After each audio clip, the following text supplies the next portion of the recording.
Yes guys, welcome back to another YouTube video. In today's video, I'm going to be going over why the last 10 pounds of body fat is so hard to lose.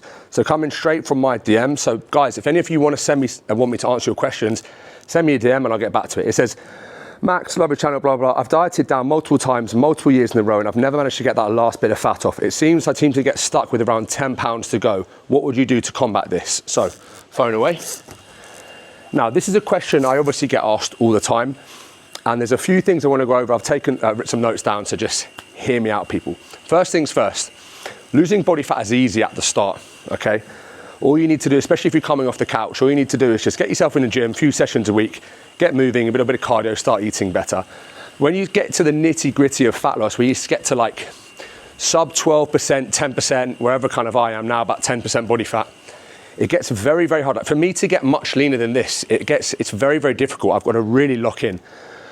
And there's a whole like cascade of things that happen when you start to get this lean. First of all is you start to get hungrier, guys. So what a lot of people will do at the start of their fat loss phase is they will track their calories, they'll track their training, and over time, people start to get a little bit lenient with their tracking. And if you've dieted down from, let's say, 2,800 calories and you're 12 weeks in and you're at 2,000 calories, if you are not accurately tracking your calories, little things will start to creep in and your 2,000 can become 2,300, 2,400. And what you'll find is that literally takes you from like fat loss mode, a deficit, into around maintenance calories. So a lot of people will start to get stuck. The body starts to fight back past a certain point. You have two hunger hormones, ghrelin and leptin. One tells you you're full and one signals the brain to eat, and they'll get out of whack a little bit. So as you get leaner, you literally get hungrier and you don't feel as full. So if you're not tracking your calories, it's very, very easy to start creeping over. I have coached hundreds and hundreds of people over the last few years, and everybody struggles at some point, okay? You have the odd militant robot client that will just go the whole way down. But if you guys are watching my channel, you probably want to build some muscle, lose some fat, and maybe you're struggling along the way, okay? So as you start to get leaner, you need to start accurately tracking, because I guarantee you your calories will start to creep up. And what will happen is as your calories start to creep up because you start to feel hungry, you literally tip yourself out of a deficit into maintenance. And it's not like it gets any easier. So what you find is you're still hungry, you're still struggling, you're still like fighting to keep your strength in the gym, and you're still suffering with no progress. And it's very, very like demotivating. And this is when most people fall off and the binge happens and the yo-yo cycle will happen. So there's a few things we need to think about here. First thing is there's something called the law of conservation. So as you start to get leaner, things start to slow down. So I'm sure you've all heard of NEAT, which is non-exercise activity thermogenesis, which basically means like me right now, I am burning calories just from talking to you because I'm eating a lot of food and I have a lot of energy. But as you start to diet down, the body will start to conserve energy. So you'll start to speak slower. You'll start to move slower. You won't walk as much. You won't move as much. You won't move your hands as much when you speak. Plus, you'll start to creep your calories up by default without realizing. So this is why you need to track your steps. I guarantee you, if you're not tracking your steps in a fat loss phase, over time, as you get deeper into the fat loss phase, your steps will start to decline. So you have a slight increase in calories, a slight decrease in output, and you can imagine what this does to kind of your energy deficit. It basically evens out. Your body doesn't want to be ripped, shredded, and lean. It just wants to sit in a nice middle ground. So if you are finding that your weight is getting stuck, you need to make sure you're tracking your calories accurately, because I guarantee you they're higher than you think. You need to be tracking your steps, and ideally you need to be tracking your cardio. These are tools in our toolbox that we can use to kind of use when we're getting stuck. When we run into sticking points, we can increase cardio. We can take 8,000 steps up to 10,000 steps. We can take 2,000 calories down to 1,800 calories. All of these little tips and tricks must be used once you get past a certain point. You can't wing it to 10% body fat. And the last 10 pounds of fat normally take people from lean to very lean, or ripped to shredded, okay? The body will literally fight back. This is why we need to track. Another issue I see people running into is they've over dieted. So they've started too hard, too quick. They've run into a brick wall very quickly, and the body is starting to fight back, and they just simply don't have it in them anymore.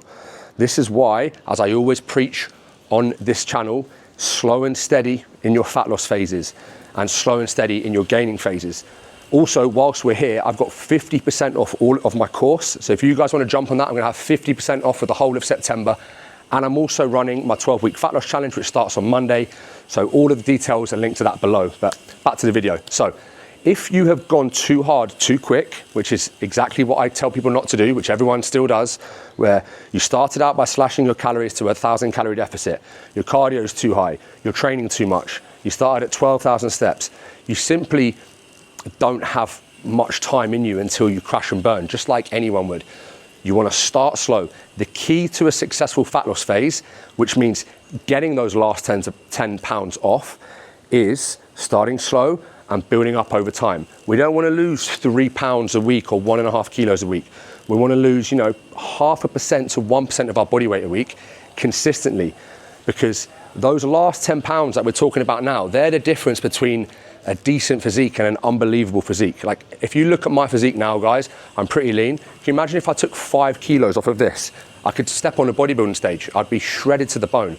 In order for me to do that, that would require probably 12 weeks of like relentless tracking and effort. And it simply isn't worth it, okay? A lot of the time, guys, you just want to get lean. And this is why willpower comes into it. If you're just dieting just for the sake of it, to try and shed a few pounds or a few kilos for a holiday, when you get to this stage, I'm talking about my stage now, where like I simply don't have it in me to like push deeper than this. Why would I want to suffer and be starving and run myself into the ground with steps and cardio and train so much and probably lose some muscle along the way just to be a little bit leaner than this? I don't care. So you need to, your why has to be big enough. This is why I say to most people, when I've done videos on this, the goal is to get lean, not shredded. Nobody wants to be shredded. Nobody wants to live shredded. Unless you have a photo shoot or you're doing a bodybuilding competition, you never get shredded. And I guarantee you, anybody you know that got shredded and got into photo shoot shape, 2 or 3 weeks later, they were 4, 5, 6 kilos up, because it's impossible to hold. There's only a select few people that can hold on to that condition, and they're not the people watching these videos, okay? One more thing I want to talk about. So if you are dieting down and you have been doing things right, and you are trying to get those last 5 kilos off or 10 pounds, there's a few things you can do to help you. So first of all, we want to have left as many tools in the toolbox as we said, right? So we want our cardio to be low, our steps to be low, our training to be hard, heavy and intense, and our food to be as high as possible whilst we are able to drop body fat. So there's obviously got to be a deficit somewhere there, and then we work down. As I've said before in many of my videos, we go 250 calories below maintenance, we start there and we creep down over time. Cardio steps, calories, cardio steps, calories. Training stays the same. But refeeds can come into play as well. Now, as you start to diet down on low carbohydrates, you will feel a crash in energy. You will start to feel lethargic and have a lack of energy, and those things will affect your workouts. Once we start to affect our training and we have a dip in training intensity, if you're in a deficit for a long time and you start to get weaker across all your lifts, there is going to be a decrease in muscle. So this is when refeeds can come in handy. If you're somebody that's starting to struggle with your appetite, starting to get hungry, starting to feel a performance dip, or starting to feel like your fat loss is slowing down, you can start by incorporating 1 refeed a week. Now, the reason why I don't rave about refeeds is because people just throw them in all the time. Your body should tell you when to refeed. You don't just do it every Saturday because your friends are out and you want to eat some extra food. And a refeed is very straightforward. You have your maintenance calories. You take yourself up, you have your deficit calories that you're on, you take yourself up to maintenance. So it tends to be 300, 400, 500 calories above what you're eating, all from carbohydrates. You don't just have a day off or a cheat day. You go from 1,800 calories to maybe 2,200 calories. 400 calories comes from carbohydrates. That's 100 grams of carbohydrates. Ideally split between your workouts. It can give you a bit of a boost, your metabolism, a bit of a kickstart, and it will help you lose body fat again. Once we start to get leaner, we can do back-to-back refeeds, so a Friday and a Saturday, or you can do like a Monday and a Thursday and run them twice a week. The leaner you get, the more you benefit from these. I know some people that diet for a few weeks and just have a refeed, and they think like going to Five Guys is a refeed. That's just falling off your diet, okay? So guys, just to summarize, as you start to get leaner, you can't really wing it anymore. You need to get strict with your tracking. You need to get strict with your steps and cardio so you know where you can add or pull from. You need to be dialed in with your training. and you have to have a why. It can't just be to look good for women or for a holiday, because once you start to get lean enough, it's just not a big enough reason. And like I said, guys, if you want help with your training, all of my links are below to my premium coaching, which is one-to-one with me. And if you can't afford that, all of my courses, which is one course, don't know why I said all of them, it will eventually be two, is 50% down.